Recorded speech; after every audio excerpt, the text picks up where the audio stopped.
Hey everybody, my name is Bobby, but all my biker friends call me Rev. And I'm doing this page because I have been talking to a bunch of my buddies, and the more I find out about them and hear other people's stories, the more I find out that my story is not that dissimilar from that many other people. So I just wanted to introduce myself, tell my story, and I wanted to create this page just so that we can get to know each other, talk about bikes, go on some rides, talk about my truck that's actually sitting behind here. That's a 1967 GMC pickup, and just do life together.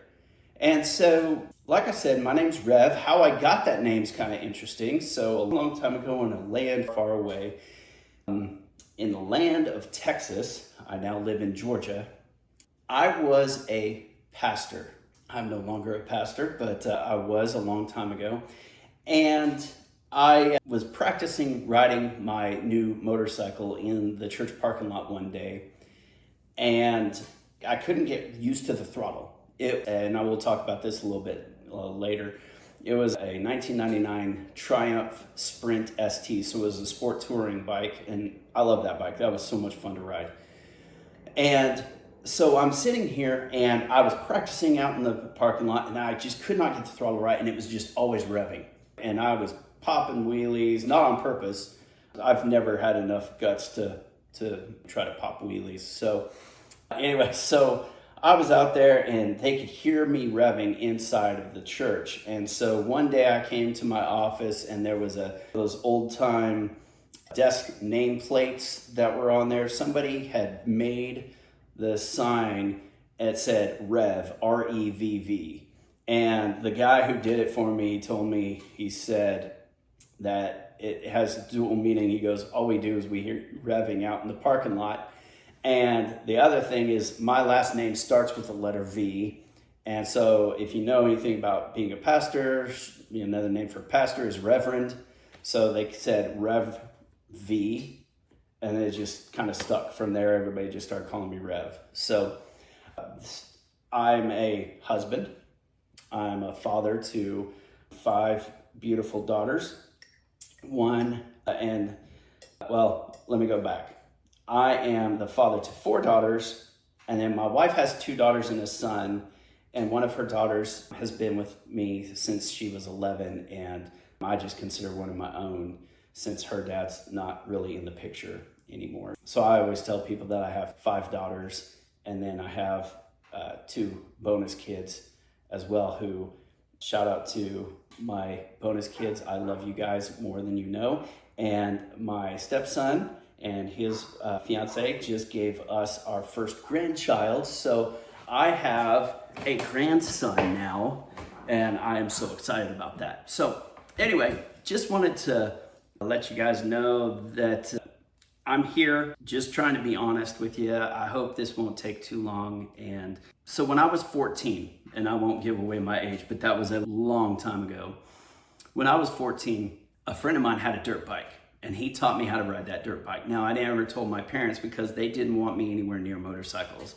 My dad's brother was a motorcycle cop, and even he told me, he goes, no, you don't ever touch motorcycles. They're death traps, they're death machines. Don't get anywhere near motorcycles. My mom's brother-in-law had several Harley in his garage, and I just always loved bikes. I loved looking at them. I loved hearing them. I loved playing with them. It just was, motorcycles has been in my life in one way, shape, or form my entire life. So, but in 2008 is when I got my first street bike, that Triumph Sprint ST. That bike was so much fun. I never thought that a sport bike would be my first bike. I never thought that I would try to get a sport bike, but a friend of mine, a coworker of mine, was selling it. The price was right, and my now ex-wife gave me permission after years of saying, no, you can't have a bike. She finally gave me permission, so I went and I bought my first bike. Probably not the smartest move. Not only is the Triumph Sprint ST a very large bike, it stands up off the ground. I'm 5'9" and I couldn't flat foot it. It's set way high, But once that sucker was rolling, man, it was so fun to ride. Just could not get enough of that bike. In 2010, I was living the dream in Texas. I had a job that I thought I was going to be at for the rest of my life. I thought I was going to be in that job and for the rest of my life, and I loved that job. I loved everything about loved Texas. This is just, I felt at home in DFW. It was just fun. And then 2010 happened. And I don't know if you guys remember in 2008, that economic crash that affected other states in 2008 didn't catch up with Texas until about 2010, and I was let go in 2010. And my wife and 4 daughters decided that we were going to move back home to Colorado to be closer to family. Now, back in Colorado, I decided to make the adult decision, what I thought was the adult decision, and I sold my beloved bike.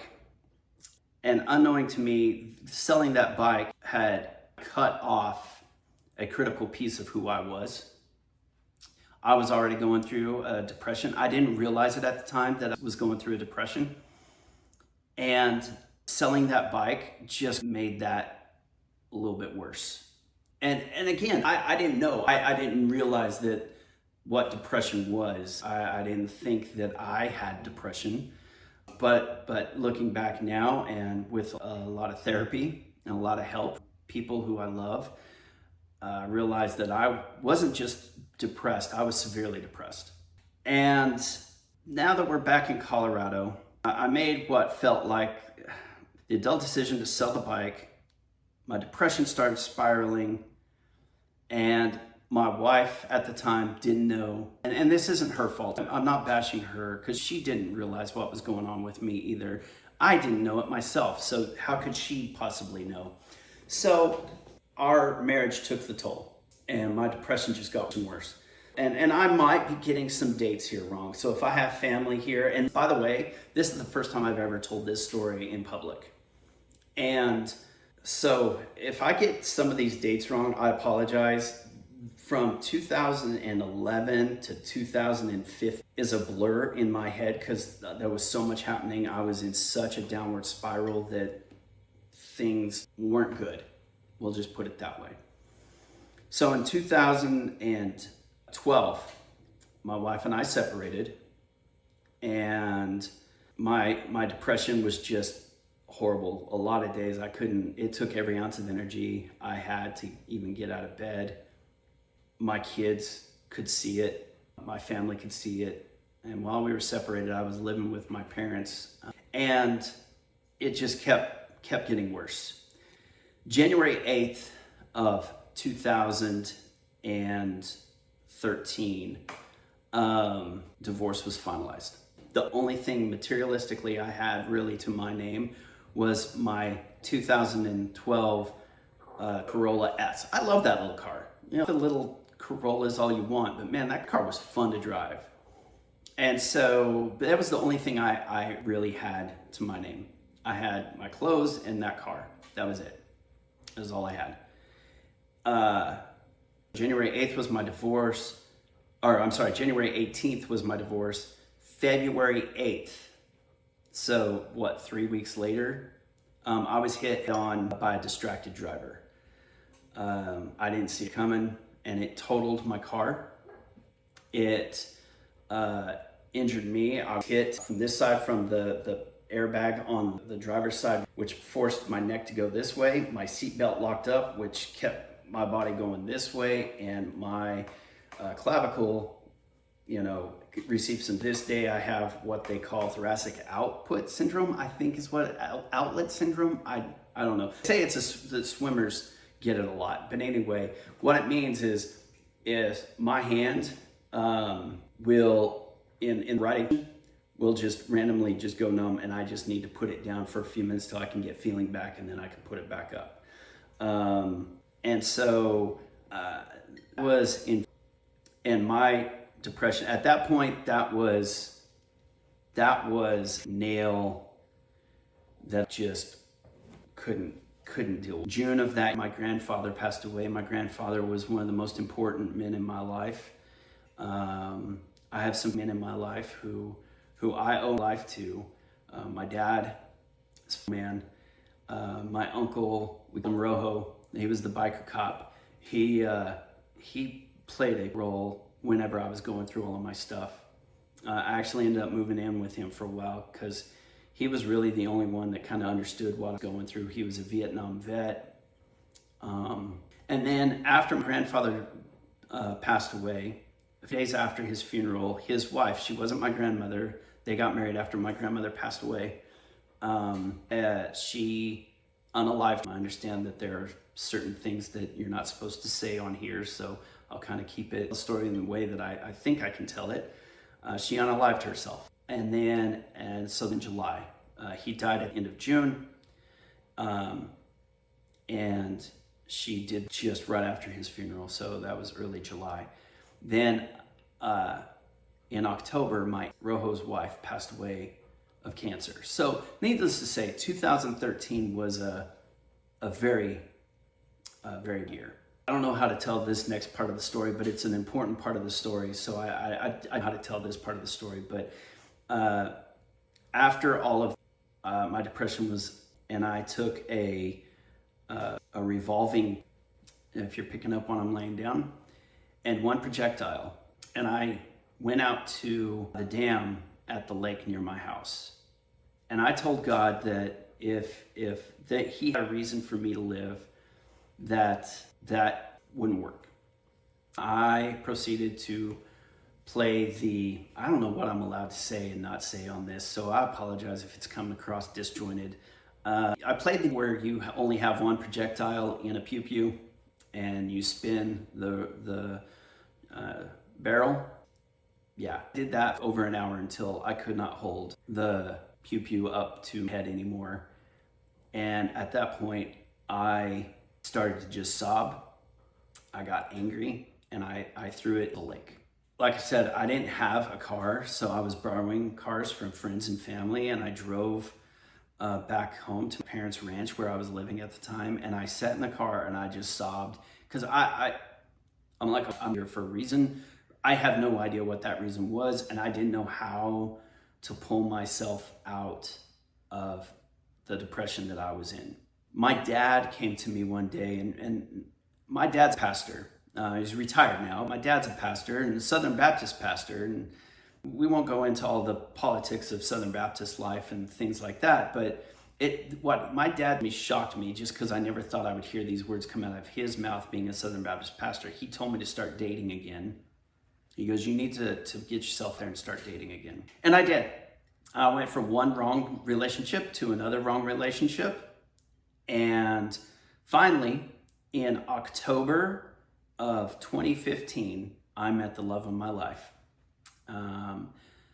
And on Eve of all things, she lived in New Mexico, which is a suburb of Albuquerque, and I lived in Durango, Colorado. So we were about 3 hours away from each other, and we talked on the phone every single day for hours, actually. And she is the most woman I've ever met in my life. She is bullheaded and stubborn, and she's half Spaniard. that Spanish blood, it's the real thing. You know, she can get, and yet I love her more than she could ever realize. I'm gonna have to cry on this. Sorry, you know, that's not what we do, but telling this story is kind of emotional for me. Anyway, I just wanted to say that we got married in June of 2016. So yeah, it was fast. We went from meeting to married pretty quick, and we should have done our time. I don't advocate for that at all. We definitely should have taken our time. So I went from when I sold the Sprint to 2014. I want to say it was 2014. I had some dear friends that sold me their 2005 Honda Shadow. I loved that bike. And I'll put a picture of these bikes here for you. I love that bike. It couldn't keep up with traffic on the highway because it was so small, but I'm telling you, that was the funnest bike to ride. I mean, that thing like a sport bike, and it was just so much fun. That little bike it taught, actually, because of that little bike, I got better at riding because I learned how to handle a bike. If I hadn't have done that to go to this thing, which we'll talk about her in here in a minute, I'm not sure. I'd have killed myself on this thing back here already. So 2014 did that. Got married in 2016, and in 2017 made the mistake of selling my Shadow. So I went from 2017 to 2023 without two wheels. But I was in a better mental headspace. I was married. I still struggled, but I was in a much better headspace than I had been previously. Because of my wife, some very dear friends of mine. I like to call them the freaking deacons. So the four of you, you know who you freaking deacons. So they are like family to me, and they always will be, because they didn't try to pull me out of the pit I was in. They just crawled into my pit with me and just stayed there with me until I figured out a way to pull myself back out. So I will forever be grateful to them.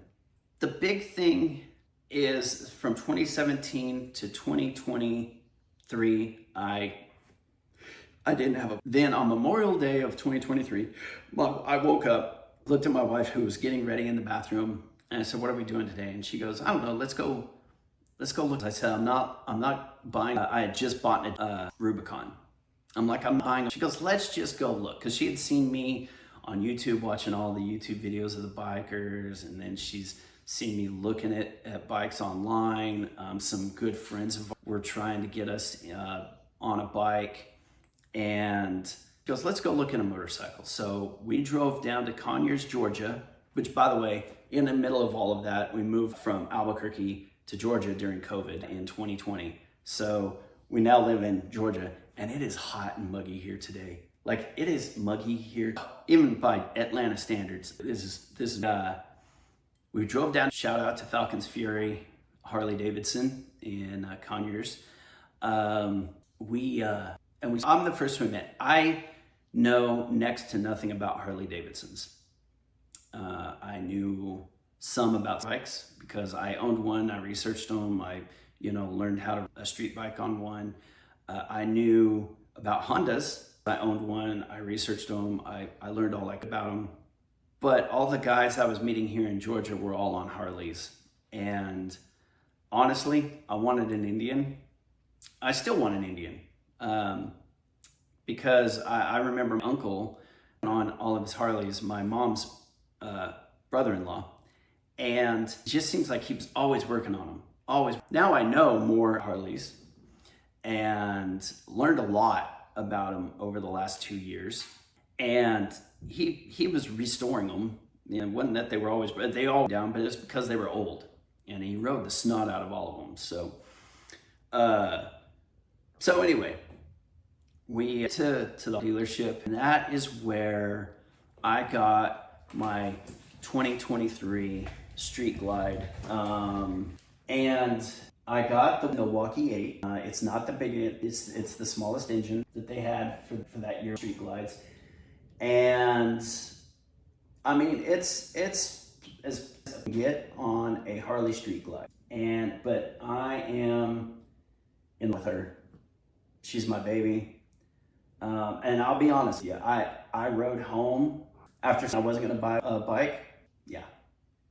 Did I mention that my wife is bullheaded and she kind of wanted us to bike? I think this is more for her than me, but she won't ride a bike. She'll get a backpack, but she won't get her to go take lessons and buy her own. Anyway, that's a story for another time. And I fell in love. I cried. When I got home, I got off the bike, my wife came out and she said, "So what do you think?" And I just started crying.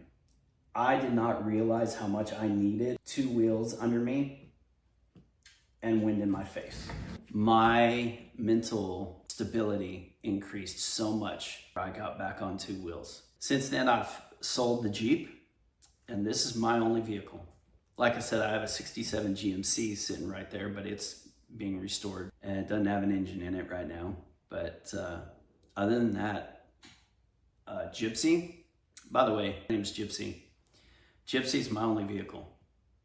I work from home, so I really don't need any other vehicle. When I go anywhere, I'd rather be on two wheels than anything. So this is my daily driver. It is, I mean, she's actually dirty because, you know, it was raining whenever I was riding it the other day. But if you follow me on Instagram, you've seen some of my rides. I will do longer rides and longer posts on here. But the Gypsy is one of my places. I love the wind in my face. I love, love to hear their stories. If you're a biker, I want to hear your story. If you live in the Atlanta area, I won't say exactly where I live. You know, other YouTubers told me to do that, but I do live in the Atlanta area. So if you see me running around here, man, say hi. I want to hear. So anyway, I will introduce you to Gypsy more in depth in future videos. We're going to go for some rides together.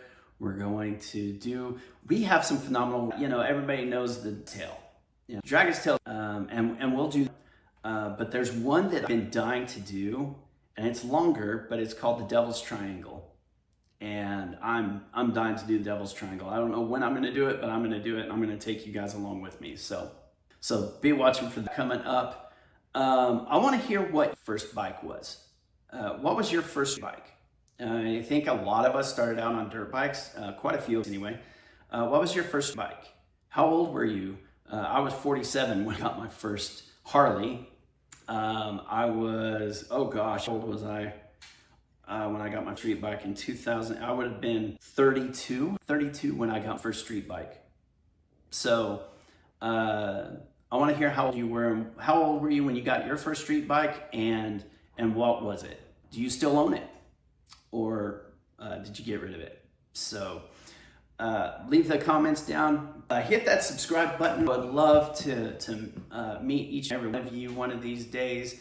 But until then, hit the subscribe button, hit that like button, and let's grow this channel. Let's get to know each other a little bit more. I know that I kind of rambled on a little bit, but I hope that my story resonated with at least of you out there. So until next time, keep your wheels down. Bye.